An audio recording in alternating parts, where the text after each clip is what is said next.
আমি নিজেও যদি ৩ নাম্বার আসনে দাঁড়াই, যতগুলো লোক আছেন ৩ ভাগের ১ ভাগ লোক কি আমাকে ভোট দিবেন?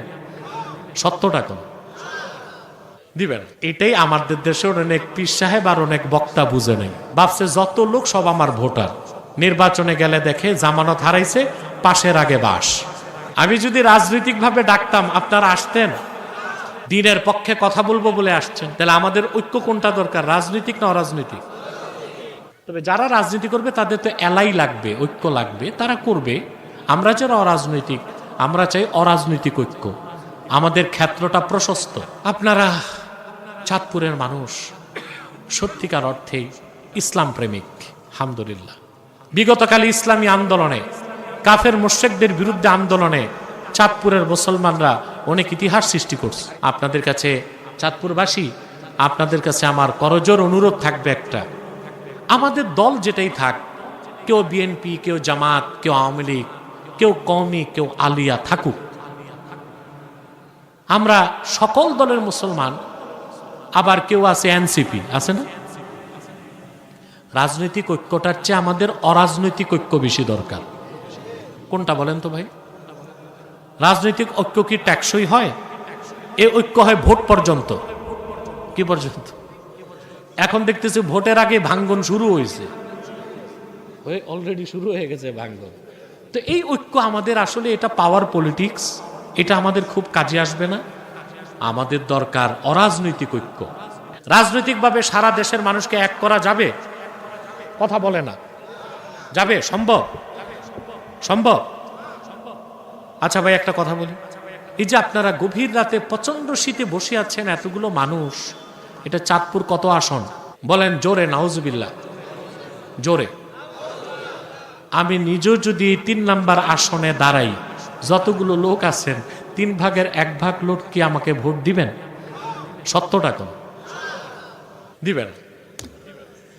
এটাই আমাদের দেশের অনেক পীর সাহেব আর অনেক বক্তা বুঝে নেই, ভাবছে যত লোক সব আমার ভোটার। নির্বাচনে গেলে দেখে জামানত হারাইছে, পাশের আগে বাস। আমি যদি রাজনৈতিকভাবে ডাকতাম আপনারা আসতেন, দিনের পক্ষে কথা বলবো বলে আসছেন। তাহলে আমাদের ঐক্য কোনটা দরকার, রাজনৈতিক না অরাজনৈতিক? তবে যারা রাজনীতি করবে তাদের তো এলাই লাগবে, ঐক্য লাগবে, তারা করবে। আমরা যারা অরাজনৈতিক, আমরা চাই অরাজনৈতিক ঐক্য। আমাদের ক্ষেত্রটা প্রশস্ত। কথা বুঝতে? 3টা স্বার্থে আমরা এক হয়ে যাব। কটা স্বার্থ? ইসলামের সুমহান স্বার্থ রক্ষায় আমরা ঐক্যবদ্ধ হয়ে যাব। মুসলমানদের মৌলিক দাবিগুলো আদায়ে আমরা এক হয়ে যাব। আর বাংলাদেশের স্বাধীনতা রক্ষায় আমরা এক হয়ে যাব। মুসা আলাইহিস সালাম, বুখারী শরীফের হাদিস কিতাবুল ইলমে এসেছে, মুসা আলাইহিস সালাম একদিন ওয়াজ করতেছেন, বুঝলেন? কথা বলেন। ইসরায়েলের এক লোক দাঁড়ায় গেছে, দাঁড়ায় বলল, হাল তা'লামু আহাদান আ'লামা মিনকা? মুসা, তোমার চেয়ে বড় আলেম আল্লাহর জমিনে আছে কিনা তুমি জানো নাকি? তোমার চেয়ে বড় আলেম আছে? মুসা আলাইহিস সালাম বলে ফেলছেন, লা, আমার চেয়ে বড় আলেম আমার জানা মতে। কিন্তু আল্লাহ নারাজ হয়েছে, উনি বিষয়টা আল্লাহর দিকে সুপর্দ করতে পারতেন, যা আল্লাহ ভালো জানেন, ঠিক না?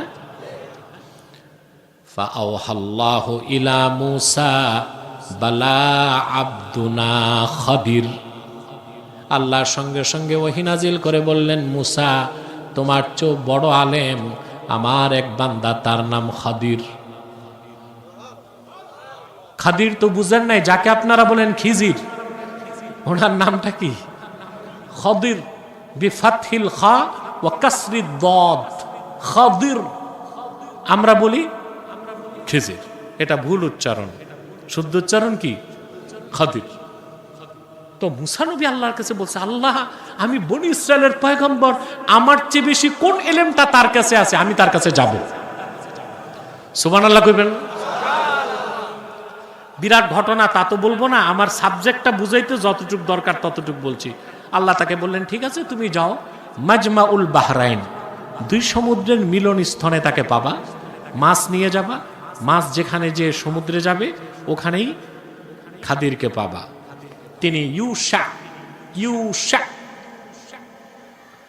হযরত মুসা সঙ্গী করে নিয়ে গেলেন, যাকে সাহিবুল হুদ বলা হয়েছে, মাছওয়ালা, যার কাছে মাছ ছিল। কথা বুঝে না? তো ওনারা হাঁটতে হাঁটতে দুই সমুদ্রের মিলনস্থলে গেছেন, মাছটা চলে গেছে সাগরে। ইউসা ভুলে গেছিলেন, পরে মনে পড়ছে, মুসা নবীকে বলছেন যে মাছটা তো আরো পিছনে চলে গেছে সাগরে, আমার শয়তান ভুলাই দিয়েছিল, বলতে পারিনি। চলো, পিছনে আসছেন, দেখেন হযরত খাদির সাদা চাদরে মোড়ায়া দাঁড়ায় আছে। মুসা নবী সালাম দিয়েছেন, সালামের জবাব দিয়ে বলল, মান আনতা, কে তুমি? বলে আমি মুসা। বলে কোন মুসা? বলে মুসা বনি ইসরাইল, বনি ইসরাইলের মুসা। কয় কি চাও? তো মুসা আলাইহিস সালাম বললেন, قال له موسى هل أتبعك على أن تعلمني مما علمت رشدا, আমি আপনার অনুসারী হতে চাই। আরে মুসলমান, সুবহানাল্লাহ কইবা না? আপনার অনুমতি চাই, আমি আপনাকে অনুসরণ করব।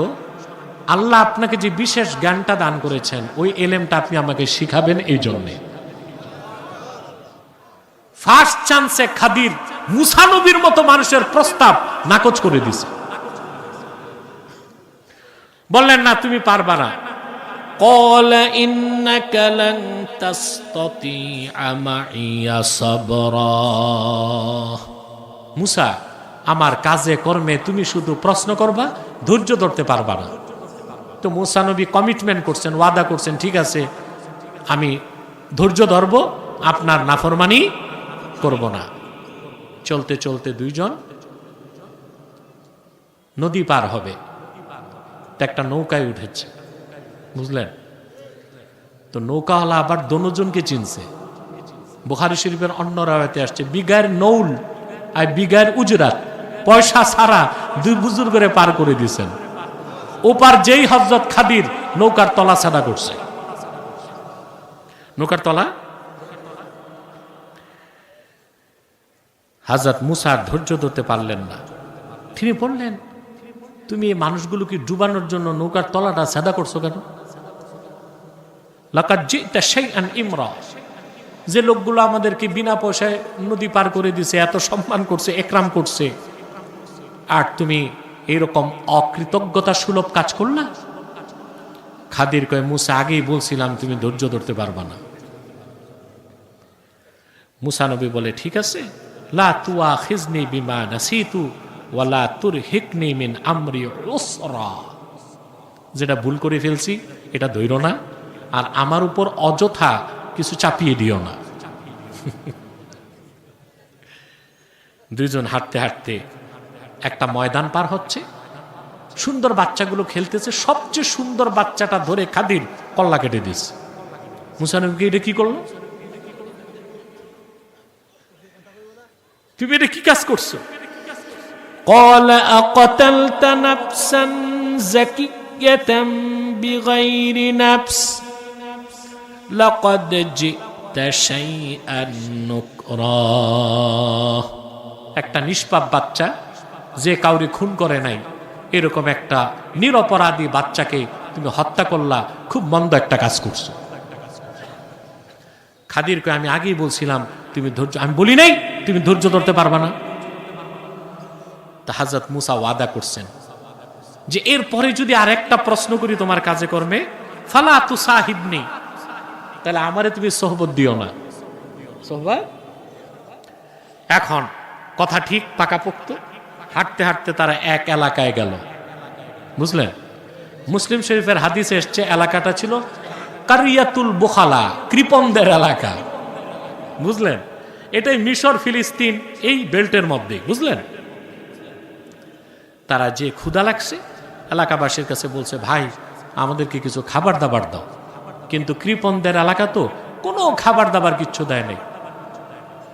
তো খাদির দেখলেন একটা ভগ্ন দেয়াল, ভাঙ্গা। মুসা নবীকে কয়, আসো আমার সাথে সহযোগিতা করো। দুজন মিলে ওয়ালটা উঠেছে।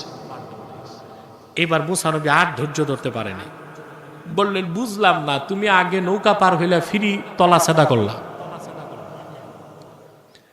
নিষ্পাপ বাচ্চাটারে কল্লা কাটলা, আর যারা খাবার দাবার দিল না, বিনা পয়সায় ওয়াল তুলতে কে বলছে?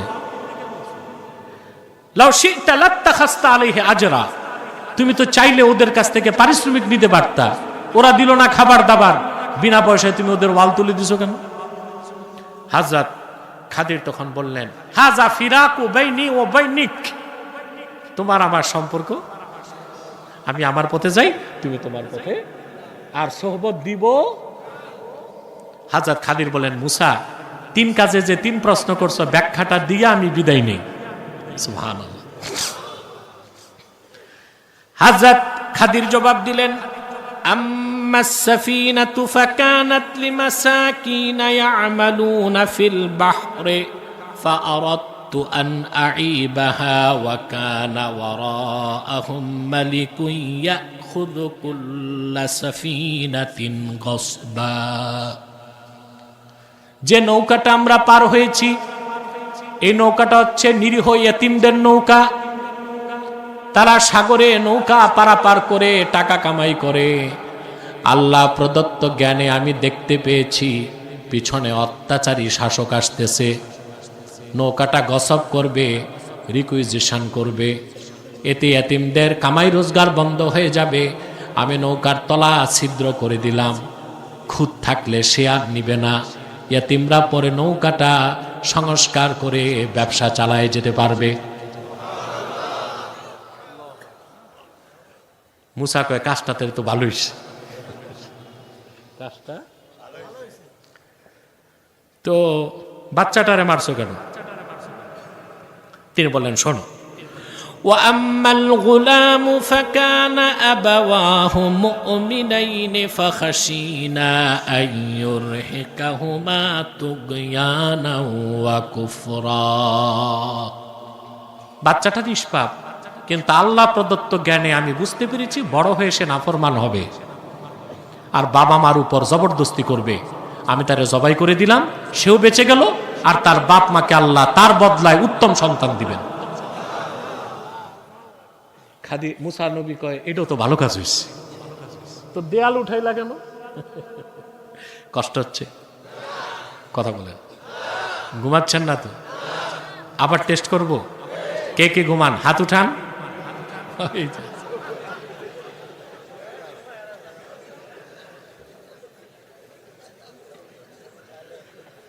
আল্লাহ করিম। দেয়ালটা উঠাইছো কেন?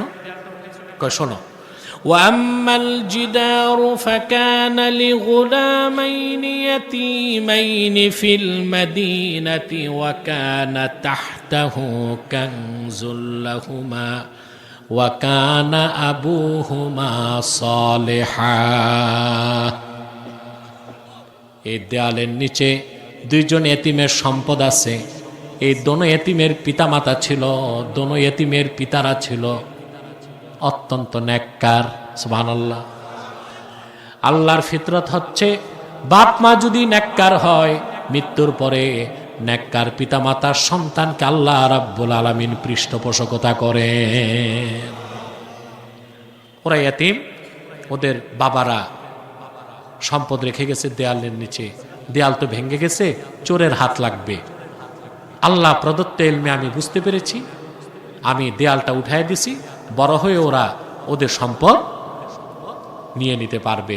হযরত মুসা কয়, এটাও তো ভালো কাজ হয়েছে। তা বিষয়টা কি? হযরত মোল্লা আলী কারি মেশকাতের শরামের কাতে ব্যাখ্যা করেছেন সবচেয়ে চমৎকার ব্যাখ্যায়। মোল্লা আলী কারি লেখেন, ফানাজারা মুসা আলাইহিস সালাম ইলা আলামি শাহাদা ওয়া নাজারা আল খাদির ইলা আলামিল গায়ব। মুসা নবীর নজর ছিল আলামে শাহাদায়, খাদিরের নজর ছিল আলামে গায়বে। একজনের দৃষ্টি ছিল শরীয়তে, আর একজনের দৃষ্টি ছিল মারেফতে। ওই যে মারেফতের ইলম, সেটা শিখার জন্য মুসা নবী হযরত খাদিরের সঙ্গ লাভ করেছেন। সোহবত লাগবে? কথা বলে না। এবার আপনারা যে শিক্ষাটা নিবেন, আল্লাহ বলেছেন, ওয়াকুনু মা'আস সাদিকিন, সত্যবাদীদের সঙ্গী হও। যিনি আপনাকে মসজিদে নেতৃত্ব দিবেন তাকে সত্যবাদী হতে হবে। যিনি আপনাকে খানকায় আধ্যাত্মিক নেতৃত্ব দিবে তাকে সত্যবাদী হতে হবে। যিনি ময়দানে আপনাকে রাজনৈতিক নেতৃত্ব দিবেন তাকেও সত্যবাদী হতে হবে। ঠিক কিনা বলেন? আল্লাহ তাআলা তার আখিরি নবী, আল্লাহ তাআলা ওনার আখিরি নবী নূর নবীজি আমার মুহাম্মদ মুস্তাফা সাল্লাল্লাহু আলাইহি ওয়াসাল্লামের মাধ্যমে ১৫০০ বছর আগে দ্বীন ইসলামকে পরিপূর্ণ করে দিয়েছেন। সেই দ্বীন ইসলামে সব আছে, শরীয়ত আছে, তরিকত আছে, হাকিকত আছে, মারেফত আছে। উম্মতে মুহাম্মদীর মধ্যে যারা মুহাদ্দিস তারা হাদিস শিখায়, যারা মুফাসসির তারা তাফসীর শিখায়, যারা ফকিহ তারা ফিকহ শিখায়, আর যারা আরিফিন সালেকিন সাদিকিন তারা ইলমে মারিফত তরিকত শিখায়। বলেন সুবহানাল্লাহ। আল্লাহর নির্দেশ, ইয়া আইয়ুহাল্লাযীনা আমানুত্তাকুল্লাহা ওয়া কুনু মা'আস সাদিকিন। আল্লাহ রাব্বুল আলামিন বলেন, ইয়া আইয়ুহাল্লাযীনা আমানুত্তাকুল্লাহা ওয়া কুনু মা'আস সাদিকিন। হে ইমানদারগণ, বিশ্বাসীগণ, মহান আল্লাহকে ভয় করো আর সত্যবাদীদের সঙ্গী হও। এই মহিলার কণ্ঠে হবে, পুরুষের কণ্ঠে বলি সুবহানাল্লাহ। একটি আয়াতে দুইটা নির্দেশ, সুবহানাল্লাহ। এই একটা আয়াতে দুইটা নির্দেশ যদি মানতে পারি, মৃত্যুর আগে আল্লাহর ওলির কাতারে জায়গা হয়ে যাবে। আল্লাহ বলেছেন, তোমরা আল্লাহকে ভয় করো আর সত্যবাদীদের সঙ্গী হও। সুবহানাল্লাহ। একজন মানুষের ঈমান আনার পরে সবচেয়ে বড় নেয়ামত হচ্ছে আল্লাহ যদি তাকে তাকওয়া দান করেন। কি দান করেন? তাকওয়ার চেয়ে বড় সম্বল আমাদের নাই, আছে? আল্লাহ রাব্বুল আলামিন বলেন, ওয়া তাযাওয়াদু ফাইন্না খায়রাজ যাদিত তাকওয়া। তোমরা পাথেয় সংগ্রহ করো, জাত তৈরি করো, পাথেয় প্রস্তুত করো। মুমিনের জীবনে সবচেয়ে বড় সম্বল হলো তার অন্তরের তাকওয়া। তাকওয়া হচ্ছে সম্বল। এটা কি? কাদের জন্য? সুবহানাল্লাহ। সম্পদ আমার চলবে, আমার আর সমস্যা নাই। তুমি কি ওস্তাদ? ওটা সাগরের ওস্তাদ কে? আচ্ছা, মহিলারা বাইরে। এখন মহিলারে দেখতে গেলে পুরুষরা ঠকবে। সবটাই করো, সবটাই করো। আরে বাবা, আমার ডিস্টার্ব চলবে না। যারা বাইরে ঘুমায় ঘুমায় ওয়াজ শুনতে চায়, ওদের ঠেকা পড়ছে ওয়াজ শোনানো। নেমে আসুক, মাঠে আসুক। এরপরও আমি বলতেছি, ভিতরটা ঠিক রেখে বাহিরে যতটুকু আওয়াজ দেওয়া যায় দাও। যেটা প্রতিধ্বনি হয় ওটা বন্ধ করে দাও। আমি আর কথা বলবো না তোমাকে নিয়ে, বুঝছো? ওটা চাচাকে, ওটা কি বিগ বস? ইয়া আল্লাহ, উস্তাদ উস্তাদের উস্তাদ নিয়ে বসছে, এরপরও সমস্যা।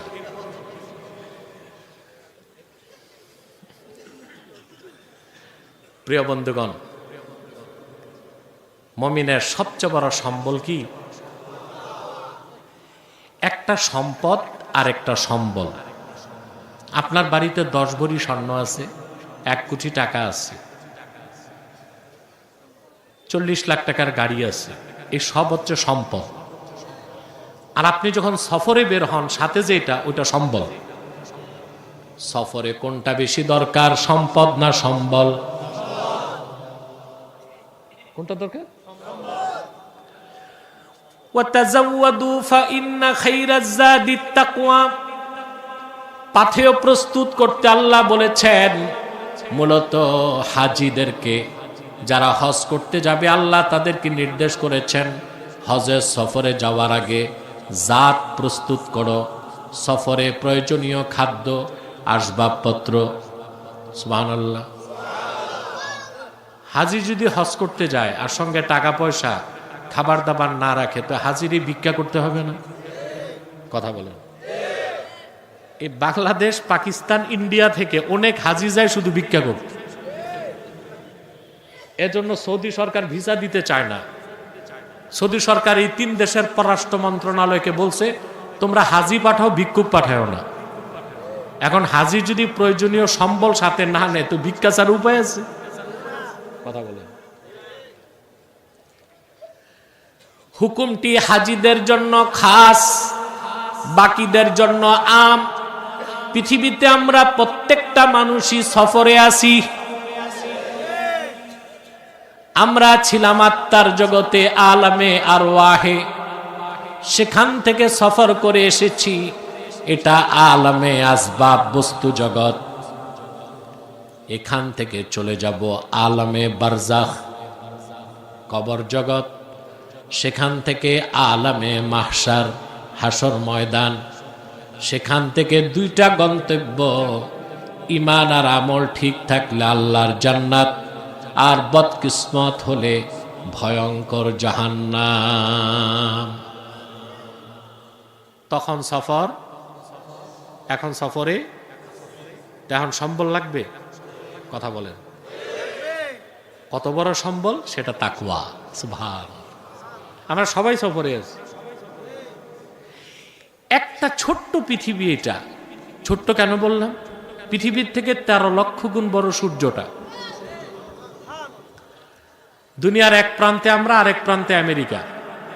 380 প্লেন, যেটা ড্রিম লাইনার অথবা 380 ড্রিম লাইনার কিংবা 787 বড় ফ্লাইটে উঠলে বাংলাদেশ থেকে আমেরিকায় 18 ঘন্টায় যাওয়া যায়। কথা বুঝতে পারছি? একই প্ল্যানেট, একদিকে আমরা, আরেকদিকে আমেরিকা। এই একদিনেরও সফর না, এর জন্য আমাদের সম্বল লাগে কিনা?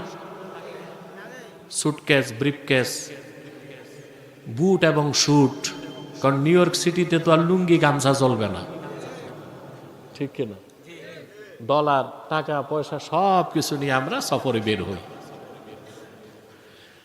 কিন্তু মুসলমান, একবার চিন্তা করে দেখেন, আপনি আখিরাতের সফরে আছেন, সফর চলমান। এই দুনিয়ার স্টেশন থেকে যাবেন কবরে, সেখানে কত হাজার বছর পার হবে আল্লাহ ছাড়া কেউ জানে না। তারপর হাসর ময়দানে বিচারের একটা দিন হবে দুনিয়ার 50,000 বছরের সমান। তারপরে পুল সিরাত পার হয়ে ঈমান আমল ঠিক থাকলে জান্নাত, বদকিসমত হলে জাহান্নাম। এত লম্বা সফরের জন্য আপনার পাথেয় লাগবে কিনা বলেন? মুমিনের সেই পাথেয়র নাম তাকওয়াল্লাহ, আল্লাহর ভয়, তাকওয়া। এটা হচ্ছে মুমিনের পুঁজি। বলেন সুবহানাল্লাহ।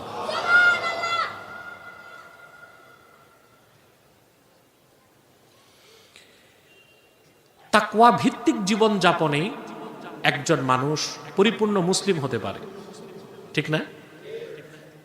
আগে ঈমান, তারপরে ইসলাম। ঈমান আনলে মুমিন, আনুগত্য প্রকাশ করলে মুসলিম। ঈমান না এনে মুসলিম হওয়া যায়? আগে কি, তারপরে ইসলাম। যেখানে ঈমান নাই ওখানে ইসলাম নাই। যার ঈমান নাই সে দাড়ি, টুপি, জুব্বা, কুর্তা লাগায়া মুসলিম হইতে পারে? পারে? আল্লাহ রাব্বুল আলামিন অন্যত্র বলেন, ইয়া আইয়ুহাল্লাযীনা আমানু তাকুল্লাহা হাক্কা তুকাতিহি ওয়া লা তামুতুন্না ইল্লা ওয়া আনতুম মুসলিমুন। আল্লাহ রাব্বুল আলামিন আয়াতে শুরু করলেন ইসলাম দিয়ে, আয়াতে শুরু করলেন ঈমান দিয়ে, আয়াতে শেষ করলেন ইসলাম দিয়ে, মাঝখানে তাকওয়া। তার মানে ঈমান আনার পরে যে বান্দা তাকওয়া ভিত্তিক জীবন যাপন করবে সে পরিপূর্ণ মুসলিম হয়ে আমার আল্লাহর সাক্ষাৎ করতে পারবে। আপনি তাকওয়া ছাড়া পরিপূর্ণ মুসলিম হতে পারেন না। তাকওয়া ভিত্তিক আল্লাহর ভয় অন্তরে আসলে আপনি দামি হয়ে যাবেন। আপনি যদি তাকওয়া ভিত্তিক জীবন যাপন করেন, অর্থাৎ চলার ক্ষেত্রে, জীবন চলার পথে, এই মাইকম্যান আবার ধরছো, প্রতিধ্বনি বন্ধ করো, বাইরে আওয়াজ লাগবে না, আমার ডিস্টার্ব করা যাবে না, প্রতিধ্বনি বন্ধ করো, ভিতরে সাউন্ড দাও, হরেন আওয়াজ দাও। এই এখানে উঠা বসা করছে কেন? এগুলো কি শীত ধরছে নাকি? হ্যাঁ, পানি পরে আমি বুঝতেছি, আমি খুব দ্রুত শেষ করবো ইনশাল্লাহ, আপনাদের কষ্ট দিব না, আমি দেখতেছি পানি পড়ে। প্রিয় ভাইরা, কষ্ট তো একটু করতেই হবে। আপনি যদি আল্লাহকে ভয় করে চলতে পারেন জীবনের সকল ক্ষেত্রে, আল্লাহ নগদ 4টা জিনিস আপনাকে দিবেন। রাহমাত, ইজ্জত, নুসরাত, দৌলত। কটা জিনিস? প্রথম, আপনি যদি মুত্তাকি হয়ে যান, বৃষ্টির মতো আল্লাহর রহমত বর্ষিত হবে। এত আস্তে আল্লাহ রাব্বুল আলামিন বলেন, ইন্না রাহমাতাল্লাহি করিবুম মিনাল মুহসিনিন।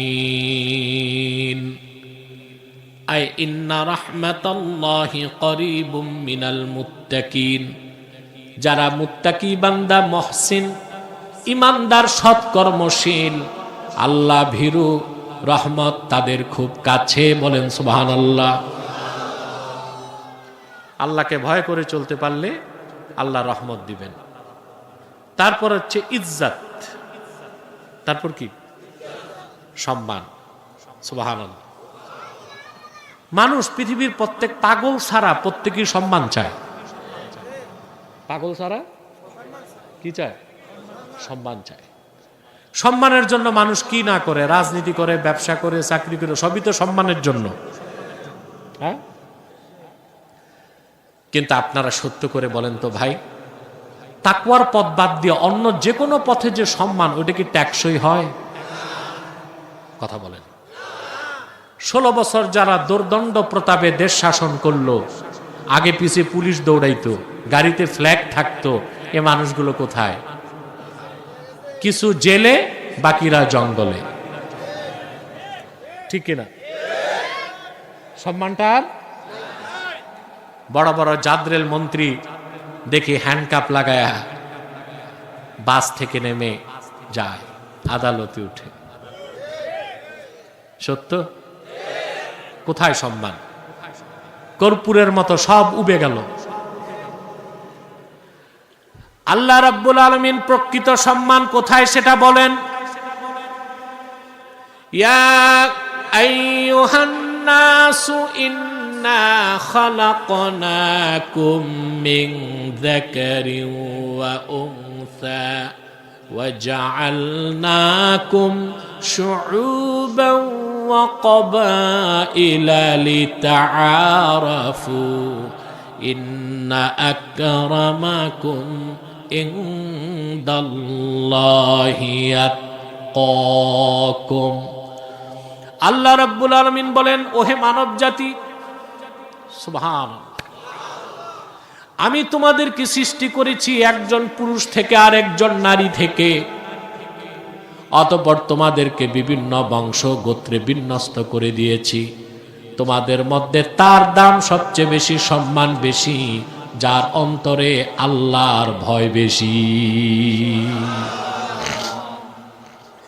সুবহানাল্লাহ। ইসলামের মধ্যে কোনো শ্রেণী বৈষম্য নাই। শ্রেণী বৈষম্য নাই। কে ধনী, কে গরিব, কে আরবি, কে অনারবি, কে সৈয়দ, কে কোরাইশি, আর কে বাঙালি। কোন প্রাচীর বা দেয়াল, বৈষম্যের কোন দেয়াল নাই। মর্যাদার একমাত্র মানদণ্ড হচ্ছে তাকওয়া। সুবহানাল্লাহ বলে। মানদণ্ড কি? তাকওয়া, আল্লাহর ভয় যার অন্তরে যত বেশি, ঈমান আনার পরে, ঈমান ছাড়া আল্লাহকে ভয় করলে কোনো লাভ, ঈমান আনার পরে আল্লাহর ভয় যার অন্তরে যত বেশি, তার মর্যাদা তত বাড়তে থাকে। বলেন সুবহান। ঠিক কিনা? বাংলাদেশে কত রাজা বাদশাহ আসলো গেল, নাম নিশানাও তো নাই। কথা বলে আসল বাদশাহী যারা করে গেছে, হযরত শাহজালাল ইয়ামানি রহমতুল্লাহ 800 বছর চলে গেছে, তারে মানুষ ভুলে নাই। হযরত শাহ ফারহানকে ভুলে নাই, শাহ মাকদুমকে ভুলে নাই, শাহ কারামত আলী জৌনপুরীকে ভুলে নাই। এরা ছিল আসল বাদশাহী করে গেছে। সুবহানাল্লাহ, ঠিক না? আর যারা রাজা বাদশাহ ছিল এরা কই আছে, এদের চিহ্ন খুঁজে পাওয়া যায় না। তাহলে আল্লাহকে ভয় করলে কয়টা জিনিস দুনিয়ায়? কয়টা? রাহমাত, ইজ্জত। 3 নাম্বার কি? নুসরাত। 3 নাম্বার কি? নুসরাত মানে কুওয়াত, শক্তি। শক্তি শক্তি এটা লাগবে। বাহ, এখন বিছানা বিছাইতেছে কেন?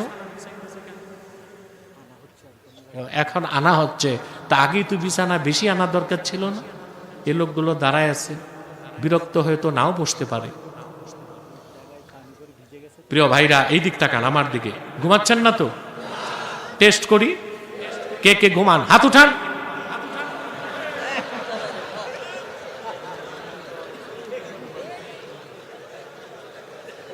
আমি বুঝতে পারি নাই শীতে আপনাদের মাথাগুলো সবারই হ্যাং হয়ে গেছে।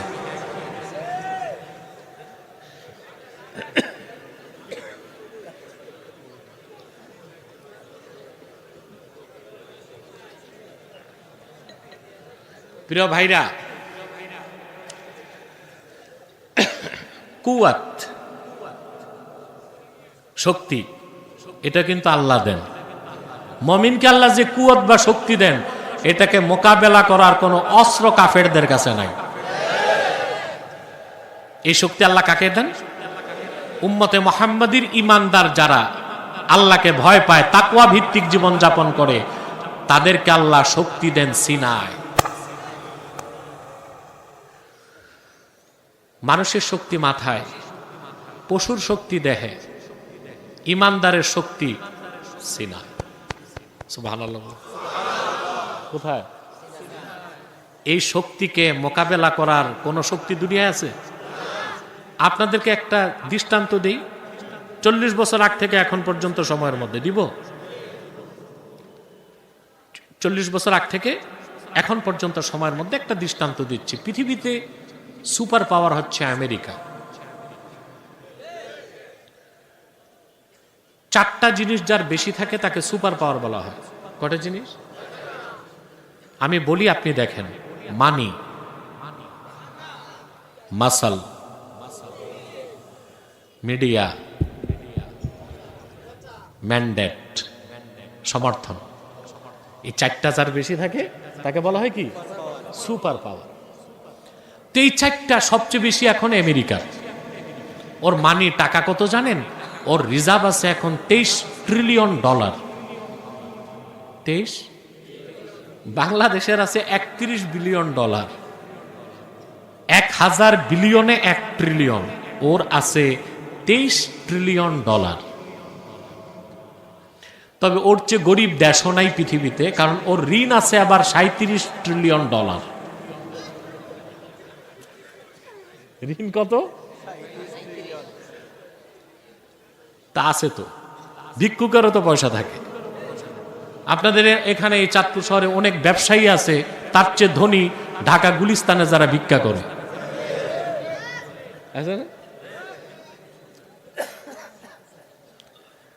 ওর মানি আছে, মানি, মাসল, সামরিক শক্তিতে সে 1 নাম্বার।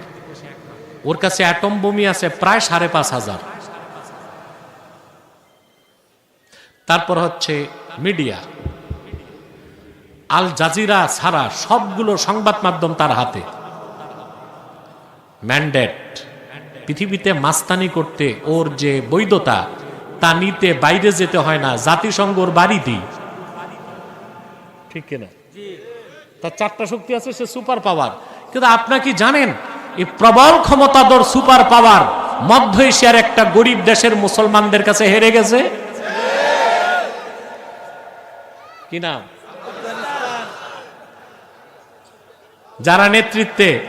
যারা নেতৃত্বে তাদের সবার নামের আগে মোল্লা। আপনারা মনে করেন না আমাদের দেশি মোল্লা, এই মোল্লা মানে প্রত্যেকেই আল্লামা, প্রত্যেকেই। যিনি চিফ জাস্টিস আব্দুল হাকিম হাক্কানি, সুবহানাল্লাহ, শেখুল হাদিস, বুখারী শরীফের একটা বড় সরা তিনি লিখছেন, বহুত বড় আলেম, কিন্তু উপাধি দেয় কি মোল্লা। আমেরিকায় এসে এই মোল্লাদের কাছে ধরা খেল। আমেরিকার 4টা শক্তি আছে, মোল্লাদের একটা আছে। সুবহানাল্লাহ কইবেন। এই শক্তি মোকাবেলা করার কোন পরাশক্তি নাই। আমি একটা দৃষ্টান্ত দিচ্ছি। আল্লাহ রাব্বুল আলামিন মুসা নবীকে বললেন, ইযহাব ইলা ফিরআউনা ইন্নাহু তাগা। মুসা, জলদি ফেরাউনের কাছে যাও, সে সীমা লঙ্ঘন করছে। তো মুসা আলাইহিস সালাম চিন্তা করলেন, প্রবল পরাক্রম, প্রবল ক্ষমতাধর শাসক হচ্ছে ফেরাউন। ওর যে ভূখণ্ড ছিল 9.5 লক্ষ বর্গ মাইল, কত বড় জায়গা। এরপরে ওর সৈন্যবাহিনীতে পদাতিক বাহিনী ছিল 80,000 ঘোড়সওয়ার। পদাতিক না, ঘোড়সওয়ার ছিল কত? ওর উপদেষ্টা পরিষদ ছিল। এখন আছে না উপদেষ্টারা? ফেরাউনেরও ছিল। ফেরাউনের পলিটিক্যাল উপদেষ্টা, রাজনৈতিক উপদেষ্টা ছিল হামান, আর ফাইন্যান্সিয়াল অ্যাডভাইজার, অর্থ উপদেষ্টা ছিল কারুন। কার? ফেরাউন। প্রবল ক্ষমতা। মুসা আলাইহিস সালাম চিন্তা করছেন, ওর সাথে আমি মোকাবেলা করব কি দিয়ে? হযরত মুসা কালীম আল্লাহর কাছে শক্তি চাইলেন, মাথায় নয়, দেহে নয়, চাইলেন সিনায়। قال رب اشرح لي صدري ويسر لي أمري واحلل عقدة من لساني يفقه قولي। আয় আমার রব আল্লাহ তাআলা, তুমি আমার বক্ষটাকে খুলে দাও। সুবহানাল্লাহ বলবেন না? যার অন্তরে ইমানের নূর যত বাড়ে তার সিনা তত বড় হয়। সুবহানাল্লাহ। সিনা বড় হয় কিসে? ফিতা দিয়া ইঞ্চি মাপলে হবে না। যার অন্তরে নূর যত ইমানের বাড়ে তার সিনা তত খুলতে থাকে। মুমিনের সিনার প্রশস্ততা তখন আল্লাহর আকাশের প্রশস্ততার চেয়ে বড় হয়ে যায়। মুসা নবী বলেন, আল্লাহ আমার সিনায় তুমি শক্তি দাও, সিনাটাকে খুলে দাও, আমার কাজটা সহজ করে দাও। একটু বাড়বে, আমার কাজটা সহজ করে দাও, আমার মুখের জড়তা দূর করে দাও, যেন আমার কথা তারা বুঝতে পারে। বাকি কথা বলবো না, যতটুক ব্যাখ্যার জন্য প্রয়োজন ততটুকুই বললাম। বিজয় হয়েছে কার? মুসা আলাইহিস সালাম বিজয়ী হলেন, আর সমস্ত গোষ্ঠী শুদ্ধ ফেরাউন বাহারকাল জুমে সলিল সমাধি ঘটল। এটা সিনার শক্তি। এটা কি? সুবহানাল্লাহ। তাহলে যদি আল্লাহকে কেউ ভয় পায়, আমরাও যদি আল্লাহকে ভয় পাই, আল্লাহ আমাদের জন্য ওয়াজিব করবেন রাহমাত, ইজ্জত, কুওয়াত, 4 নাম্বার দৌলত। সুবহানাল্লাহ। এটা চান? কথা বলেন। সবাই তো চান। দৌলত চায় না? আল্লাহ করিম, আল্লাহ তাআলা তার মুত্তাকি বান্দাদেরকে এমন ভাবে রিজিক দেন সম্মানের সাথে, যেটা সে চিন্তাও করতে পারে না। আমি বুখারী শরীফ থেকে একটা হাদিস শোনাচ্ছি। রাসূলুল্লাহ সাল্লাল্লাহু আলাইহি সাল্লামের জলিলুল কদর সাহাবী ছিলেন আউফ ইবনে মালিক আল আশজাঈ রাদিয়াল্লাহু তাআলা। বলেন তো নামটা? আউফ ইবনু মালিক আল আশজাঈ রাদিয়াল্লাহু তাআলা। নামটা মনে থাকবে? আমরা সাহাবায়ে কেরামের নাম বরকত হিসেবে রাখবো, এতে আমাদের বরকত হবে। আপনার তো নাম খুঁজে পান না, সন্তানের নাম কি রাখে দেখেন না? Chocolate, biscuit, hockey stick, ballistic. সাহাবায়ে কেরামের নাম রাখবেন, এতে বরকত পাবেন। কি পাবেন? বরকত হিসেবে রাখবেন, বরকত পাবেন। আউফ ইবনু মালিক আল আশজাঈ, ওনার ঘরে একজনই সন্তান ছিল। কাফেররা সন্তানটাকে গ্রেফতার করে নিয়ে গেল, মরুভূমিতে বন্দি করে ফেলল। এক বাপের এক ছেলে হারালে কেমন দুঃখ লাগে। আউফ ইবনু মালিক আল আশজাঈ রাদিয়াল্লাহু তাআলা আনহুর, তিনি নিজেও তার স্ত্রী অঝর দ্বারা একান্তে লাগলেন। একমাত্র সন্তান হারানোর বেদনা ভুলতে পারলেন না। স্ত্রী তাকে ডেকে বললেন, আউফ, শুধু কান্নাকাটি করে কোনো লাভ নাই। সন্তান হারানোর এই বিপদ থেকে বাঁচার জন্যে আল্লাহর হাবিবের কদমে চলে যা। রাসূলুল্লাহ সাল্লাল্লাহু আলাইহি ওয়াসাল্লামের কাছে যে আপনি শিকায়ত করেন। হাদিস সাক্ষ্য দেয়, আউফ ইবনু মালিক আল আশজাঈ রাদিয়াল্লাহু তাআলা আনহু বুক ভরা দুঃখ আর চক্ষু ভরা পানি নিয়ে আল্লাহর হাবিবের কদমে এসে হাজির হয়ে গেলেন। বললেন, ইয়া রাসূলুল্লাহ, ইয়া হাবিবাল্লাহ, আমাদের একমাত্র সন্তান মুশরিকরা তারে ধরে নিয়ে গেছে। এই সন্তান ছাড়া আমাদের কোনো গতি নাই, বেঁচে থাকতে পারবো না। আল্লাহর হাবিব সাহাবীকে বললেন, ইত্তাকিল্লাহ ওয়াসবির, আল্লাহকে ভয় করো, ধৈর্য ধারণ করো। ওয়া আমুরুকা ওয়া ইয়াহা আন তাস্তাকসিরা মিন কওলি লা হাওলা ওয়ালা কুওয়াতা ইল্লা বিল্লাহ। আল্লাহকে ভয় করো আর ধৈর্য ধরো।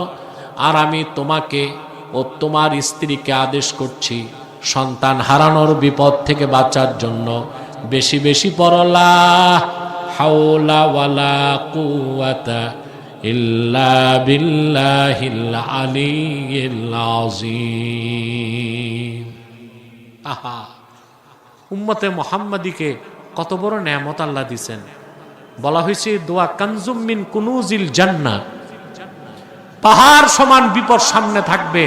আল্লাহকে ভয় করে আপনি যদি এই দোয়াটা পড়েন, বিপদ পাহাড় সমান, বিপদ পানির মতো গলে যাবে। বিপদে আমল করবেন, কথা বলে না। সাহাবী চোখের পানি মুছতে মুছতে বাড়ি আসছে। সাহাবীর স্ত্রী জিজ্ঞেস করছেন, আল্লাহর হাবিব সাল্লাল্লাহু আলাইহি সাল্লাম কি নির্দেশ করছেন, আমাদের কি সমাধান দিলেন? সাহাবী বললেন, ইন্না রাসূলুল্লাহি সাল্লাল্লাহু আলাইহি ওয়াসাল্লাম আমারানি ওয়া ইয়্যাকে আন নাস্তাকসিরা মিন কওলি লা হাওলা ওয়ালা কুওয়াতা ইল্লা বিল্লাহিল আলিয়্যিল আযীম। সাহাবী বললেন, আল্লাহর রাসূল সাল্লাল্লাহু আলাইহি ওয়াসাল্লাম আমাকে এবং তোমাকে নির্দেশ করেছেন, সন্তান ফিরে আসার জন্য আমরা যেন এই দোয়াটা বেশি বেশি পড়ি, লা হাওলা ওয়ালা কুওয়াতা ইল্লা বিল্লাহিল আলিয়্যিল আযীম। আল্লাহকে ভয় করলো, আল্লাহর উপর ভরসা রাখলো, ধৈর্য ধরলো, দোয়া পড়তে লাগলো। আরেকদিকে আল্লাহ জিম্মা নিলেন তার সন্তানকে মুক্তি দেবার। হাদিস শরীফের মধ্যে এসেছে, মুশরিকরা যেখানে তাকে বন্দী করে রেখেছিল, আল্লাহ তাদের দৃষ্টি অন্যদিক ঘুরাই দিয়েছেন, হাতের বাঁধন ঢিলা করে দিয়েছেন। সাহাবীর সন্তান মুক্ত হয়ে হাঁটা শুরু করছে। কিছুদূর আসার পর চিন্তা করছে, বাড়িতে এতদিন ছিলাম না, বাবা মা কি খাইছে, আমি যে কি খাবো, রিজিকের চিন্তা করতেছে, বুঝলেন তো। সে দেখলো মরুভূমিতে কাফেরদের অসংখ্য বকরি, হাজার হাজার বকরি চারণভূমিতে চড়তেছে। তো বকরিগুলোর পিছনে যে সে বলল, তোমরা আমার সাথে বাড়ি চলো। সহিহ বুখারীর রওয়ায়াত, আউফ ইবনে মালিক আল-আশজাঈ রাদিয়াল্লাহু তাআলা আনহুর কলিজার টুকরা সন্তান বাবা মার কোলে ফিরে আসলো, সঙ্গে কাফেরদের 4000 বকরি সাহাবীর বাড়ি চলে আসলো। আল্লাহ রাব্বুল আলামিন আয়াত নাজিল করে দিলেন, ওয়া মান ইয়াত্তাকিল্লাহা ইয়াজআল লাহু মাখরাজা ওয়া ইয়ারযুকহু মিন হাইসু লা ইয়াহতাসিব। যে ব্যক্তি হৃদয় থেকে আল্লাহকে ভয় করে, বিপদের চরম মুহূর্তে আল্লাহ তার জন্য পথ খুলে দেন, আর এমন জায়গা থেকে রিজিক দেন, দৌলত দেন, যেটা সে চিন্তাও করতে পারে না। সুবহান। আল্লাহকে ভয় করবেন, দুনিয়া কটা জিনিস পাবেন? ইজ্জত, বলেন ইজ্জত, রাহমাত, কুওয়াত, দৌলত, আর কি লাগে? লাগবে কিছু? আখেরাতে আল্লাহ দিবেন জান্নাত। 5 নাম্বারটা কি? জান্নাত। কোথায়? সুবহানাল্লাহ। আল্লাহর হাবিব মুহাম্মদ সাল্লাল্লাহু আলাইহি ওয়াসাল্লামের প্রত্যেক ইমানদার উম্মত জান্নাতে যাবে, যত বড় গুনাহগার হোক। সুবহানাল্লাহ কইবেন। তবে রাসূলুল্লাহর উম্মতের মধ্যে যারা আল্লাহ ভীরু, পরহেজগার, মুত্তাকি, আল্লাহ তাদেরকে বিনা আযাবে জান্নাত দিবেন। এখন আপনাদের কাছে আমার প্রশ্ন, আপনার কি জান্নাতে যেতে জাহান্নামে ট্রানজিট করবেন, না সরাসরি জান্নাত চান? তাহলে ঈমানের পর কি লাগবে? সবাই সবাই আল্লাহর ভয়, ঠিক কিনা? সুবহানাল্লাহ। আল্লাহকে ভয় করে যদি জীবন যাপন করতে পারেন, মৃত্যু হবে পরিপূর্ণ মুসলিম হিসেবে, আর আপনার জন্য জান্নাত ওয়াজিব হয়ে যাবে। এ ওয়াদা কার? আল্লাহ রাব্বুল আলামিন বলেন, কুল আউনাব্বিউকুম বিখাইরিম মিন যালিকুম লিল্লাযীনা তাকাউ ইনদা রাব্বিহিম জান্নাতুন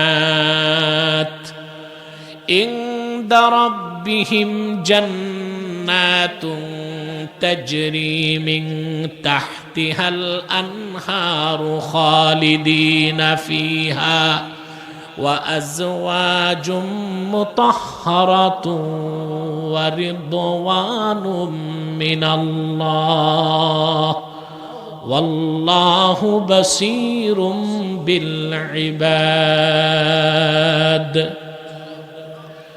আল্লাহ রাব্বুল আলামিন বলেন, হাবিব আমার মুহাম্মদ সাল্লাল্লাহু আলাইহি ওয়াসাল্লাম মুমিনদেরকে বলে দেন, এই দুনিয়ার বিত্ত, বৈভব, সহায় সম্পদ, এ সব কিছুর চেয়ে উত্তম যে বিষয়, তা কি বলবো নাকি তোমাদেরকে? শোনো, তাদের জন্য যারা তাদের রবকে ভয় করে,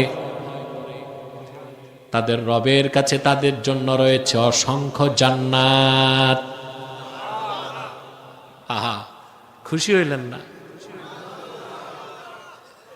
তাজরি মিন তাহতিহাল আনহার, যে জান্নাত সমূহের নিচ দিয়ে নহর প্রবাহিত।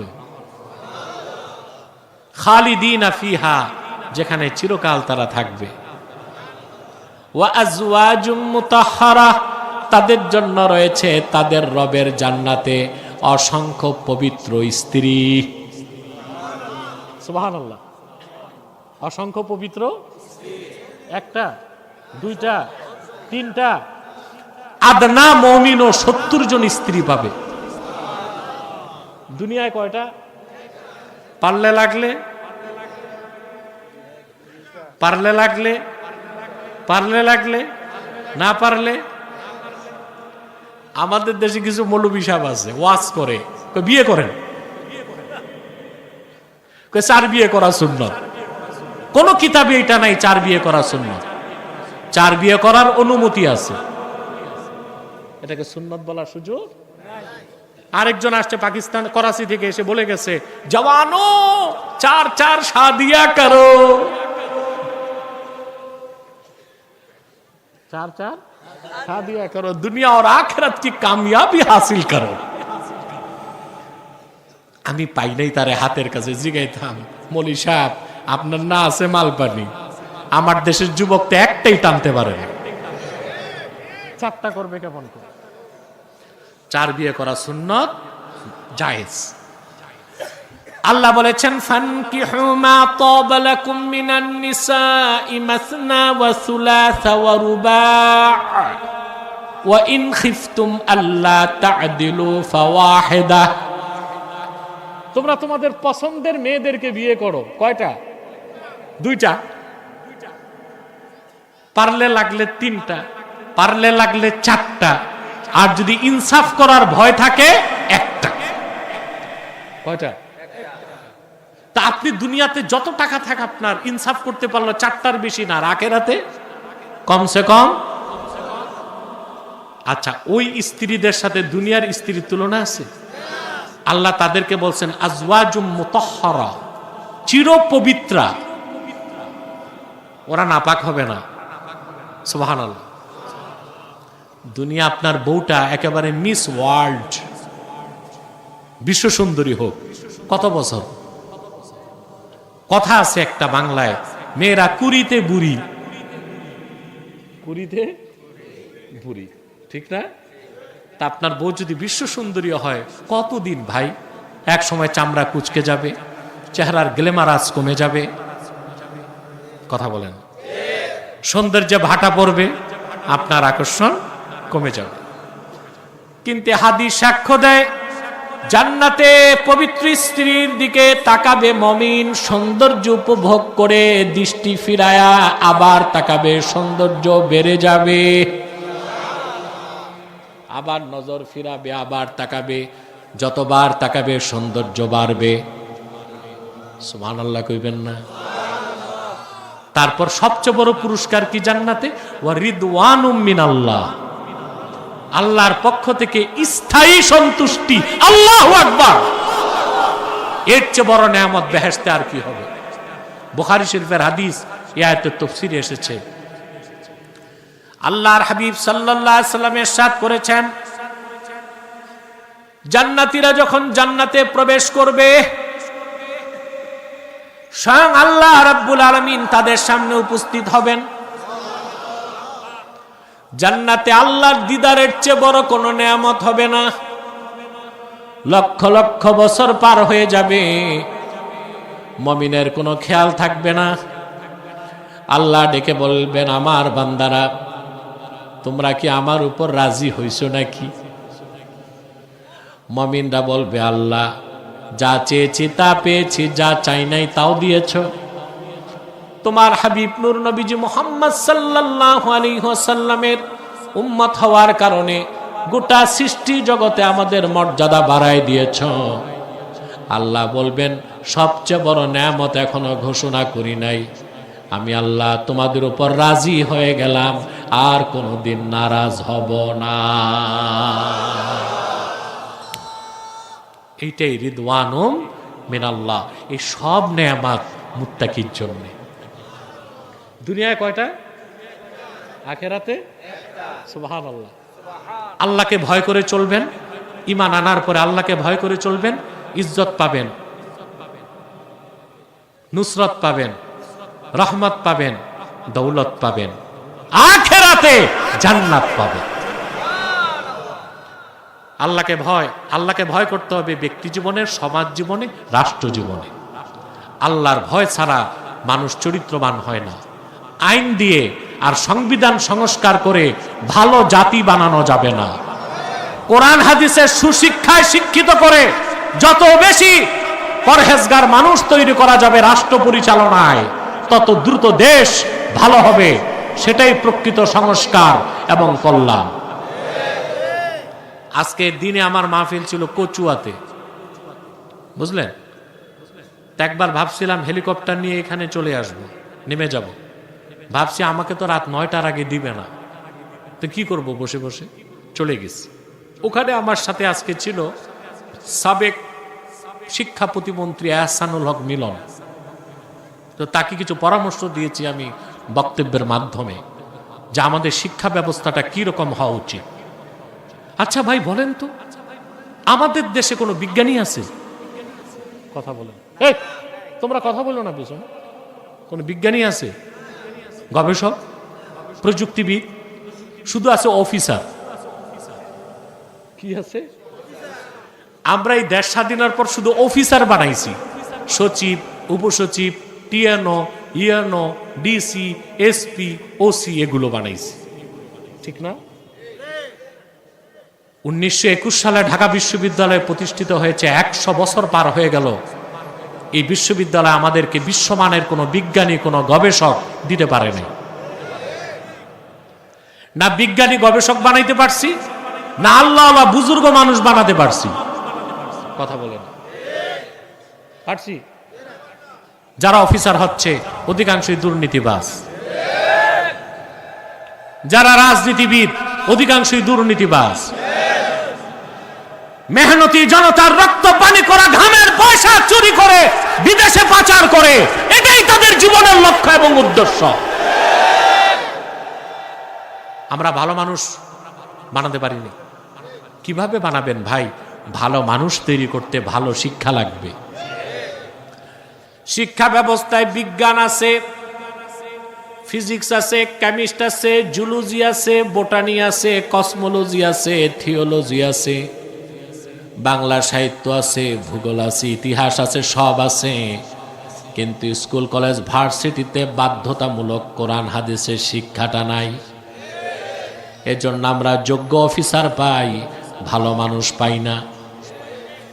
যোগ্য আমাদের অফিসারগুলো খুব যোগ্য, এরা বিসিএস ক্যাডার, বিসিএস ক্যাডার, খুব যোগ্য, খুব পড়াশোনা করে। কিন্তু যে শিক্ষার মাধ্যমে মানুষগুলো আলোকিত মানুষ হইতো, ভালো মানুষ হইতো, যারা চুরি আর দুর্নীতিকে ঘৃণা করত, সেরকম শিক্ষা তাদেরকে দিতে পারি নাই। তা আপনি মূল জায়গায় সংস্কার না করে ঐকমত্য কমিশনে বসলে কি হবে? কথা বলেন না। 9 মাস বসছে, 9 মাস ঐকমত্য কমিশনে, 31টা দল। আর ওনাদের পীর সাহেব ছিল আলী রিয়াজ, যে সূরা ফাতিহাটাও পড়তে পারে না, ঠিক না? রাগ করছে অনেকে, রাজনীতিবিদ আছে তো, যা সত্য তা বলতেছি। তো আপনার 9 মাস মিটিং করছে ঐকমত্য কমিশন, সংস্কার করবে, কি কি কি কি কি কি করবে, বুঝলেন? এখন ভাই রুগীর রোগ হয়েছে জ্বর, মাথা ব্যথা, বুক ব্যথা, আর একটা ক্যান্সার। ক্যান্সারের ট্রিটমেন্ট ভাই, ট্রিটমেন্ট চলতেছে জ্বর, ঠান্ডা, কাশি। রুগী বাঁচানো যাবে? তা আমাদের সংস্কার হয়েছে জ্বর, ঠান্ডা, কাশির সংস্কার হয়েছে, আসল সংস্কার হয় নাই। 9 মাসে বসছে, মিটিং করছে, চা নাস্তার বিল আসছে 54 লাখ টাকা। কত? চা বিস্কুট এ কি সোনার বাটিতে রূপার চামচে খাইছে নাকি? এত বিল আসে কেন? মানে এখানেও বলতে হয় দাল মে কুছ কালা হ্যায়। কথা বলেন। আমার দেশে 1-2 জীবন দিছে জুলাই আন্দোলনে, 1400 মানুষ জীবন দিয়েছে। সবচেয়ে বেশি জীবন দিয়েছে মাদ্রাসা ছাত্র আর স্কুল কলেজের ছাত্ররা। মূল্যায়ন পেয়েছে তারা। তাদের একজন আমাদের স্নেহের ভাই শরীফ ওসমান হাদি দেশের পক্ষে লড়তে লড়তে জীবনটা দিয়ে দিল। বাকি কিছু যে সুবিধাভোগী ছাত্র নেতা, এরা তো আঙ্গুল ফুলে কলা গাছ। কথা বলেন, আঙ্গুল ফুলে। এদের আগে দেখলে চেহারা জুলাই মাসে 24 সালে হাড্ডি গোনা যাইত, এখন মাশাআল্লাহ ঘি টপকায়। কথা বলেন। কিন্তু ব্যতিক্রম ছিল শরীফ ওসমান হাদি। ও কোনো সুবিধা নেয় নাই, বিক্রি হয় নাই, মাথা বেচে নাই, একেবারে মৃত্যু পর্যন্ত লড়াই করে গেছে দুর্নীতির বিপক্ষে, দেশ গড়ার লক্ষ্যে। আমরা আছি হাজার হাজার জনতা, দোয়া করব আল্লাহ জনতাকে মাফ করে বেহেশত দেন। করবেন না? তো বলছিলাম সংস্কার করতে হবে মূল জায়গায়। কোথায়? শিক্ষা সংস্কার। গোটা শিক্ষা ব্যবস্থাকে বদলে দিন। প্রাইমারি থেকে ভার্সিটি পর্যন্ত সকল স্তরে কোরআন হাদিসের শিক্ষাকে বাধ্যতামূলক করুন। এতে আপনাদের বিজ্ঞানী, ডাক্তার, ম্যাজিস্ট্রেট, ইঞ্জিনিয়ার, প্রফেসর গবেষক, বিজ্ঞানী, ডিসি, এসপি, আমলা, অফিসার সব একদিকে হবে যোগ্য নাগরিক, আরেক দিকে হবে ভালো মুসলিম। দুর্নীতি থাকবে, চুরি থাকবে। অতএব আল্লাহর ভয় অন্তরে রাখবেন। পারবেন তো? আমরা সূরা তাওবা 119 নম্বর আয়াত থেকে একটা অংশ শুনলাম। আল্লাহ বলেছেন, ইয়া আইয়ুহাল্লাযীনা আমানুত্তাকুল্লাহ, ঈমানদারগণ আল্লাহকে ভয় করো। দ্বিতীয় নাম্বার নির্দেশ কি? ওয়া কুনু মাস সাদিকিন, সত্যবাদীদের সঙ্গী হও। বলেন সুবহানাল্লাহ। কাদের সঙ্গী হতে হবে? জোরে বলেন, আরো জোরে বলেন। এই বিষয়ে একটু বলবো। আল্লাহ রাব্বুল আলামিন সূরা তাওবায় 119 নম্বর আয়াতে দুইটি নির্দেশ করেছেন। প্রথম নির্দেশ হচ্ছে আল্লাহকে ভয় করো, দ্বিতীয় নির্দেশ সত্যবাদীদের সঙ্গী হও। এখন বিষয় হচ্ছে সত্যবাদী কারা? সত্য কথা বললেই সত্যবাদী? আমরা সত্যবাদী চিনি না, আমরা সত্যবাদী চিনি না।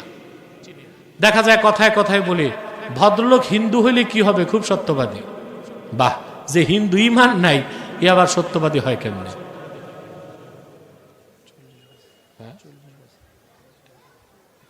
কথা বুঝতেছেন? এই তোমরা উঠছো কেন? কিছু লোক আসতেছে স্টেজে আর কিছু লোক উঠে গেছে, এটা কি? এ কোন নোংরামি? আমি উঠার আগ পর্যন্ত একটা মানুষ উঠার চেষ্টা করবেন না, শয়তানের খপ্পরে পড়বেন না, ঠিক আছে? আমি যে বসছি 1 ঘন্টা হয়ে গেছে, আমার ঘড়ি টড়ি নাই, আপনার একটু আওয়াজও দিলেন না, হুজুর 1 ঘন্টা হয়েছে।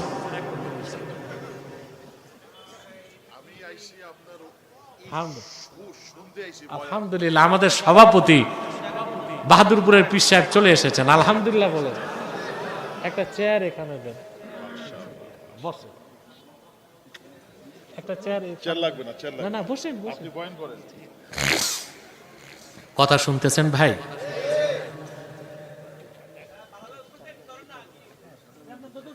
আপনারা একটু চাপেন, চেয়ারটা বসে। কথা শুনতেছেন ভাই? তাহলে কি বুঝলেন? খেয়াল করেন। হ্যাঁ, সত্যবাদীদের সঙ্গী হও। কাদের সঙ্গী? তো সত্যবাদীকে কথা বলেন। আরে ভাই বলে হিন্দু লোকটা হিন্দু কিন্তু খুব সত্যবাদী। যার ঈমান নাই ও সত্যবাদী হইতে পারে? কোন হিন্দু, বৌদ্ধ, খ্রিস্টান, অমুসলিম যদি সারা জীবন সত্য কথা বলে, তাকে সত্যবাদী সার্টিফাইড করা যাবে না। বলতে হবে তার কথাটা সত্য, সত্যবাদী বলা যাবে না। সত্যবাদী কারা? আল্লাহ সূরা তাওবায় 119 নম্বর আয়াতে বলেছেন সত্যবাদীদের সঙ্গী হও। আল্লাহ নিজেই তাফসীর করেছেন সূরা হুজুরাতে সত্যবাদী কারা।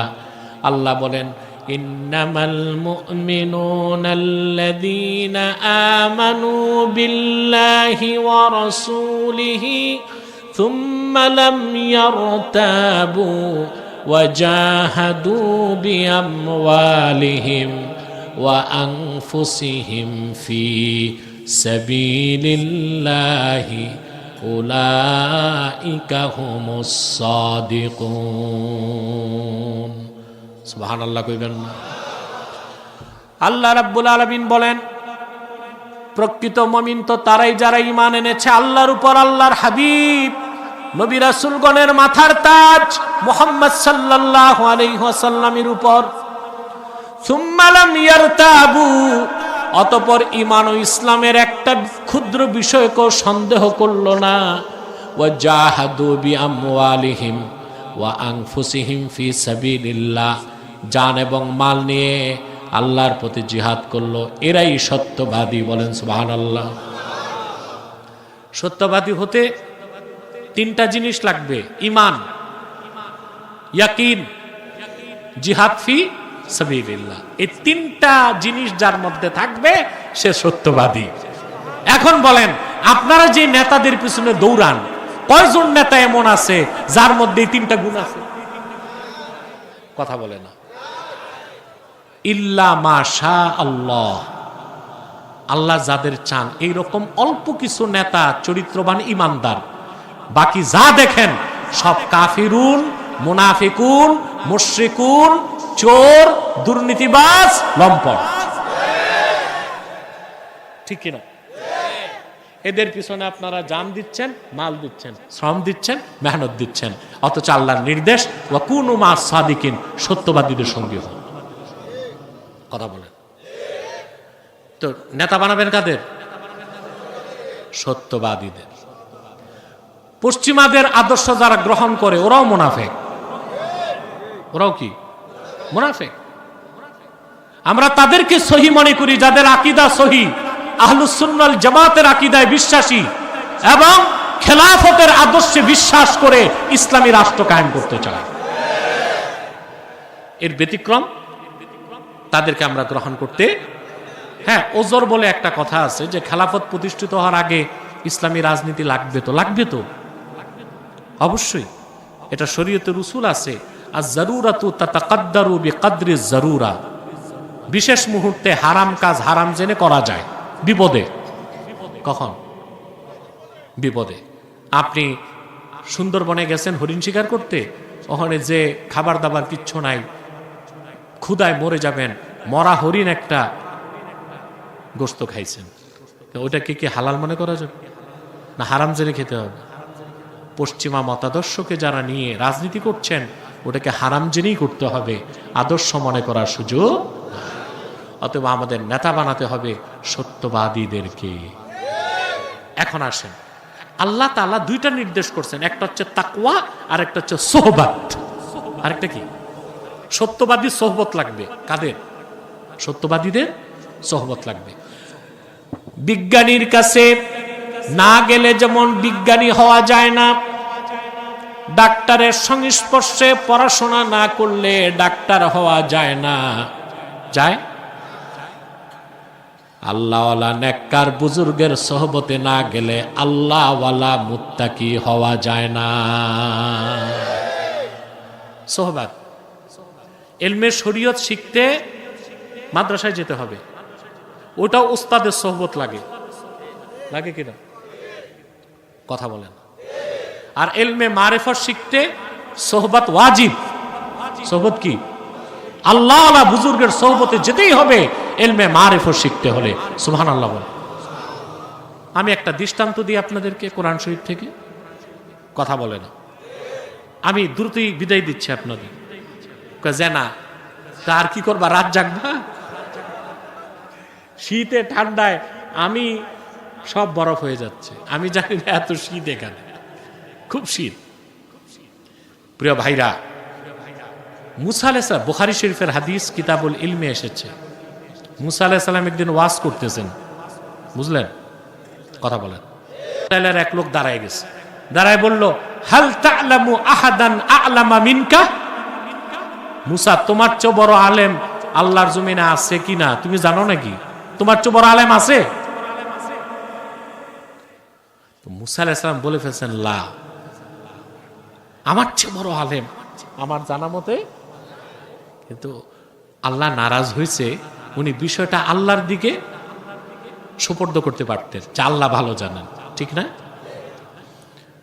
ফাআওহাল্লাহু ইলা মুসা বালা আব্দুনা খাদির, আল্লাহর সঙ্গে সঙ্গে ওহী নাজিল করে বললেন, মুসা, তোমার চেয়ে বড় আলেম আমার এক বান্দা, তার নাম খাদির।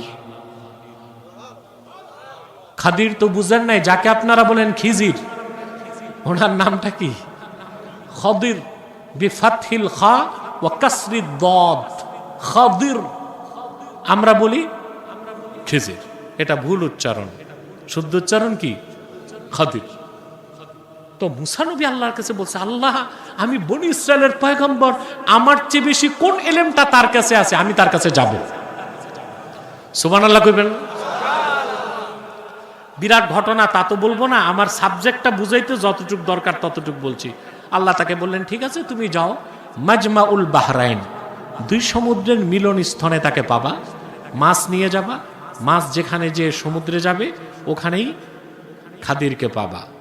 তিনি ইউশা হযরত মুসা সঙ্গী করে নিয়ে গেলেন, যাকে সাহিবুল হুদ বলা হয়েছে, মাছওয়ালা, যার কাছে মাছ ছিল। কথা বুঝে না?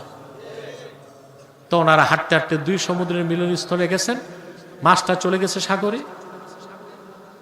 ইউসা ভুলে গেছিলেন, পরে মনে পড়ছে, মুসা নবীকে বলছেন যে মাছটা তো আরো পিছনে চলে গেছে সাগরে, আমার শয়তান ভুলাই দিয়েছিল, বলতে পারিনি। কই চলো। পিছনে আসছেন, দেখেন হযরত খাদির সাদা চাদরে মোড়ায়া দাঁড়ায় আছে। মুসা নবী সালাম দিয়েছেন, সালামের জবাব দিয়ে বলল, মান আনতা, কে তুমি? বলে আমি মুসা। বলে কোন মুসা? বলে মুসা বনি ইসরাইল, বনি ইসরাইলের মুসা। কয় কি চাও? তো মুসা আলাইহিস সালাম বললেন, قال له موسى هل أتبعك على أن تعلمني مما علمت رشدا। আমি আপনার অনুসারী হতে চাই। আরে মুসলমান, সুবহানাল্লাহ কইবা না? আপনার অনুমতি চাই, আমি আপনাকে অনুসরণ করব। আল্লাহ আপনাকে যে বিশেষ জ্ঞানটা দান করেছেন, ওই এলেমটা আপনি আমাকে শিখাবেন, এই জন্যে। ফার্স্ট চান্সে খাদির মুসা নবীর মতো মানুষের প্রস্তাব নাকচ করে দিছে। বললেন না, তুমি পারবা না। قال إنك لن تستطيع معي صبرا। মুসা, আমার কাজে কর্মে তুমি শুধু প্রশ্ন করবা, ধৈর্য ধরতে পারবা না। তো মুসা নবী কমিটমেন্ট করছেন, ওয়াদা করছেন, ঠিক আছে আমি ধৈর্য ধরব, আপনার নাফরমানি করব না। চলতে চলতে দুইজন নদী পার হবে, তো একটা নৌকায় উঠেছে, বুঝলেন? তো নৌকাওয়ালা আবার দোনোজনকে চিনছে। বুখারী শরীফের অন্য রাওয়াতে আসছে, বিগার নৌল আর বিগার উজরাত, পয়সা ছাড়া দুই বুজুর্গরে পার করে দিয়েছেন। ওপার যেই হযরত খাদির নৌকার তলা ছাড়া করছে, নৌকার তলা। হযরত মুসা ধৈর্য ধরতে পারলেন না। তিনি বললেন, তুমি এই মানুষগুলোকে ডুবানোর জন্য নৌকার তলাটা সাদা করছো কেন? লাকাদ জিতা শাইআন ইমরা, যে লোকগুলো আমাদেরকে বিনা পয়সায় নদী পার করে দিছে, এত সম্মান করছে, একরাম করছে, আর তুমি এইরকম অকৃতজ্ঞতা সুলভ কাজ করলা? খাদির কয়, মুসা আগেই বলছিলাম তুমি ধৈর্য ধরতে পারবা না। মুসা নবী বলে, ঠিক আছে, লা তুআখিজনি বিমা নাসিতু ওয়ালা তুরহিকনি মিন আমরি উসরা, যেটা ভুল করে ফেলছি এটা ধৈর্য না, আর আমার উপর অযথা কিছু চাপিয়ে দিও না। দুইজন হাঁটতে হাঁটতে একটা ময়দান পার হচ্ছে, সুন্দর বাচ্চাগুলো খেলতেছে। সবচেয়ে সুন্দর বাচ্চাটা ধরে খাদির কল্লা কেটে দিচ্ছে। মুসা নবী এটা কি করলো? তুমি এটা কি কাজ করছো? قال أقتلت نفسا زكية بغير نفس لقد جئت شيئا نكرا। একটা নিষ্পাপ বাচ্চা যে কাউরে খুন করে নাই, এরকম একটা নিরপরাধী বাচ্চাকে তুমি হত্যা করলা, খুব মন্দ একটা কাজ করছো। খাদির কয়, আমি আগেই বলছিলাম তুমি ধৈর্য, আমি বলি নাই তুমি ধৈর্য ধরতে পারবা না। তা হযরত মুসা ওয়াদা করছেন যে এরপরে যদি আরেকটা প্রশ্ন করি তোমার কাজে কর্মে, ফালা তুসাহিবনি, তাহলে আমারে তুমি সোহবত দিও না। সোহবত এখন কথা ঠিক পাকাপোক্ত। হাঁটতে হাঁটতে তারা এক এলাকায় গেল, বুঝলেন? মুসলিম শরীফের হাদিসে এসছে, এলাকাটা ছিল কারিয়াতুল বুখালা, কৃপণদের এলাকা, বুঝলেন? এটাই মিশর ফিলিস্তিন এই বেল্টের মধ্যে, বুঝলেন? তারা যে ক্ষুধা লাগছে, এলাকাবাসীর কাছে বলছে, ভাই আমাদেরকে কিছু খাবার দাবার দাও। কিন্তু কৃপণদের এলাকা তো কোনো খাবার দাবার কিচ্ছু দেয় নাই। তো খাদির দেখলেন একটা ভগ্ন দেয়াল, ভাঙ্গা। মুসা নবীকে কয়, আসো আমার সাথে সহযোগিতা করো। দুজন মিলে ওয়ালটা উঠেছে। এবার মুসা নবী আর ধৈর্য ধরতে পারেনি, বললেন, বুঝলাম না, তুমি আগে নৌকা পার হইলা, ফিরি তলা সাদা করলা। নিষ্পাপ বাচ্চাটারে কল্লা কাটল। আর যারা খাবার দাবার দিল না, বিনা পয়সায় ওয়াল তুলতে কে বলছে? লাউ শি'তা লাত্তাখাযতা আলাইহি আজরা, তুমি তো চাইলে ওদের কাছ থেকে পারিশ্রমিক নিতে পারতা। ওরা দিল না খাবার দাবার, বিনা পয়সায় তুমি ওদের ওয়াল তুলে দিছো কেন? হযরত খাদির তখন বললেন, হাযা ফিরাকু বাইনি ওয়া বাইনিক, তোমার আমার সম্পর্ক, আমি আমার পথে যাই, তুমি তোমার পথে, আর সোহবত দিব। হযরত খাদির বলেন, মুসা, 3 কাজে যে 3 প্রশ্ন করছো, ব্যাখ্যাটা দিয়ে আমি বিদায় নেই। সুবহানাল্লাহ।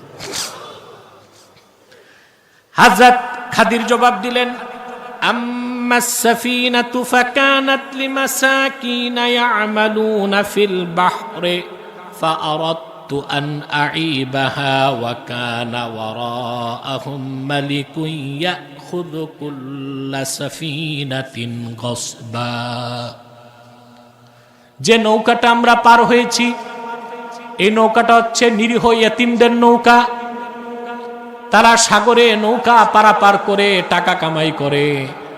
আল্লাহ প্রদত্ত জ্ঞানে আমি দেখতে পেয়েছি পিছনে অত্যাচারী শাসক আসতেছে, নৌকাটা গসব করবে, রিকুইজিশন করবে, এতে ইয়েতিমদের কামাই রোজগার বন্ধ হয়ে যাবে।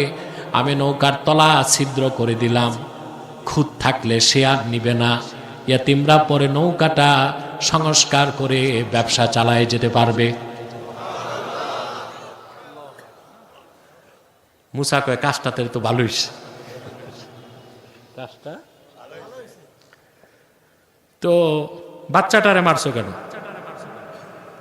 তিনি বললেন, শোনো, وَأَمَّا الْغُلَامُ فَكَانَ أَبَوَاهُ مُؤْمِنَيْنِ فَخَشِينَا أَن يُرْهِقَهُمَا طُغْيَانًا وَكُفْرًا।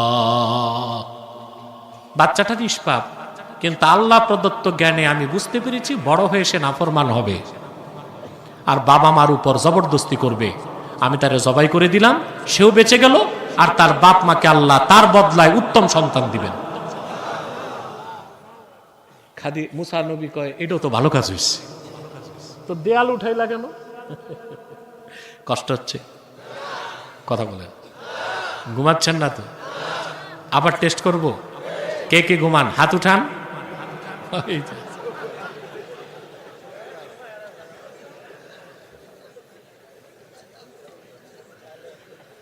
আল্লাহ করিম, দেয়ালটা উঠাইছো কেন? কয়, শোনো, وَأَمَّا الْجِدَارُ فَكَانَ لِغُلَامَيْنِ يَتِيمَيْنِ فِي الْمَدِينَةِ وَكَانَ تَحْتَهُ كَنْزٌ لَهُمَا وَكَانَ أَبُوهُمَا صَالِحًا। এই দেয়ালের নিচে 2 জন এতিমের সম্পদ আছে। এই দোনো এতিমের পিতামাতা ছিল, দোনো এতিমের পিতারা ছিল অত্যন্ত নেককার। সুবহানাল্লাহ। আল্লাহর ফিতরত হচ্ছে, বাপ মা যদি নেককার হয়, মৃত্যুর পরে নেককার পিতামাতার সন্তানকে আল্লাহ রাব্বুল আলামিন পৃষ্ঠপোষকতা করে। ওরা এতিম, ওদের বাবারা সম্পদ রেখে গেছে দেয়ালের নিচে, দেয়াল তো ভেঙে গেছে, চোরের হাত লাগবে। আল্লাহ প্রদত্ত ইলমে আমি বুঝতে পেরেছি, আমি দেয়ালটা উঠায় দিছি, বড় হয়ে ওরা ওদের সম্পদ নিয়ে নিতে পারবে। হযরত মুসা কয়, এটাও তো ভালো কাজ হয়েছে। তা বিষয়টা কি? হযরত মোল্লা আলী কারি মেশকাতে শরামের কাতে ব্যাখ্যা করেছেন সবচেয়ে চমৎকার ব্যাখ্যায়। মোল্লা আলী কারি লেখেন, ফানাজারা মুসা আলাইহিস সালাম ইলা আলামি শাহাদা ওয়া নাজারা আল খাদির ইলা আলামিল গায়ব। মুসা নবীর নজর ছিল আলামে শাহাদায়, খাদিরের নজর ছিল আলামে গায়বে। একজনের দৃষ্টি ছিল শরীয়তে, আর একজনের দৃষ্টি ছিল মারেফতে। ওই যে মারেফতের ইলম, সেটা শিখার জন্য মুসা নবী হযরত খাদিরের সঙ্গ লাভ করেছেন।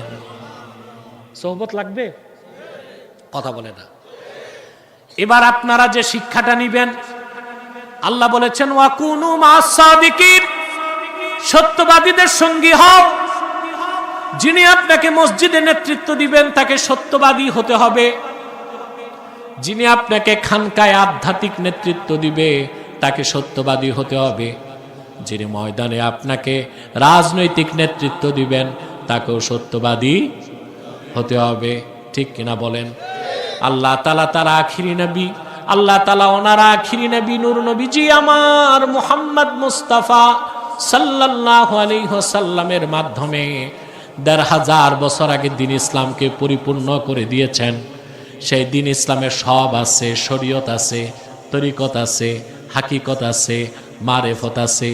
উম্মতে মুহাম্মদীর মধ্যে যারা মুহাদ্দিস তারা হাদিস শিখায়, যারা মুফাসসির তারা তাফসীর শিখায়, যারা ফকিহ তারা ফিকহ শিখায়, আর যারা আরিফিন সালেকিন সাদিকিন তারা ইলমে মারিফত তরিকত শিখায়। বলেন সুবহানাল্লাহ। আল্লাহর নির্দেশ, ইয়া আইয়ুহাল্লাযীনা আমানুত্তাকুল্লাহা ওয়া কুনু মা'আস সাদিকিন। সাদাকাল্লাহুল আযীম ওয়া সাদাকা রাসূলুহুন নবিয়ুল কারীম ওয়া নাহনু আলা যালিকা মিনাশ শাহিদিন ওয়াশ শাকিরিন ওয়ালহামদুলিল্লাহি রাব্বিল আলামিন। অনেক এই মুনাজাত নাই তোমার? এই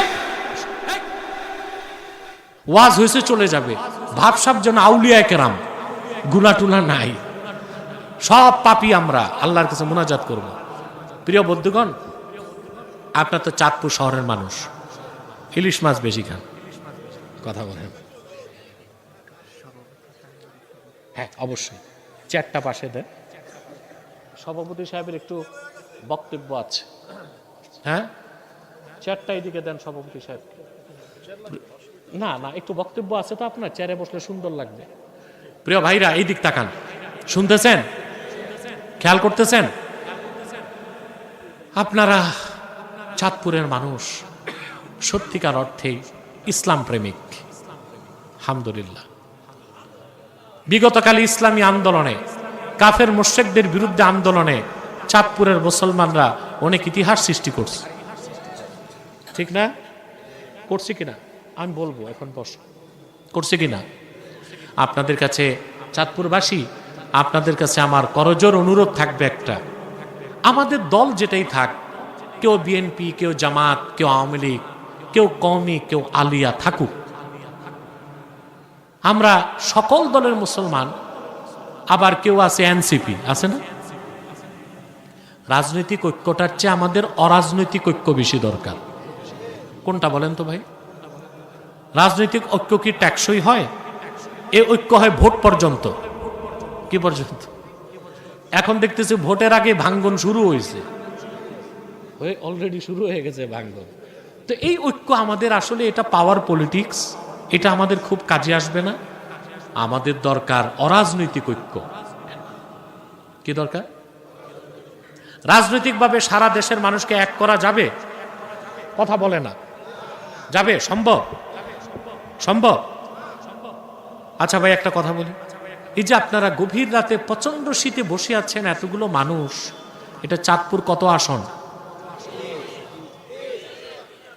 বলেন? জোরে নাউজুবিল্লাহ, জোরে।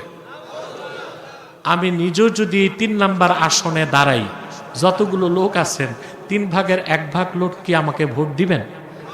সত্যটা কোন?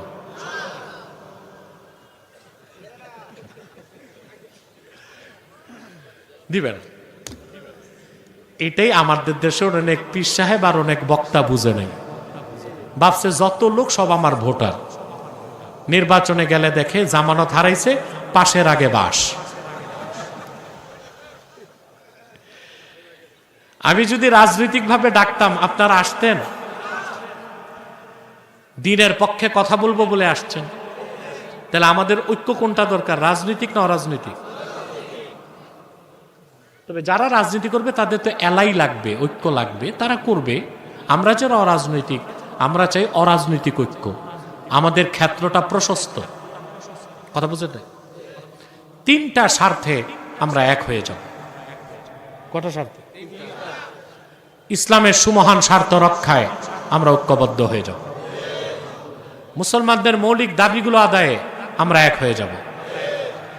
আর বাংলাদেশের স্বাধীনতা রক্ষায় আমরা এক হয়ে যাব।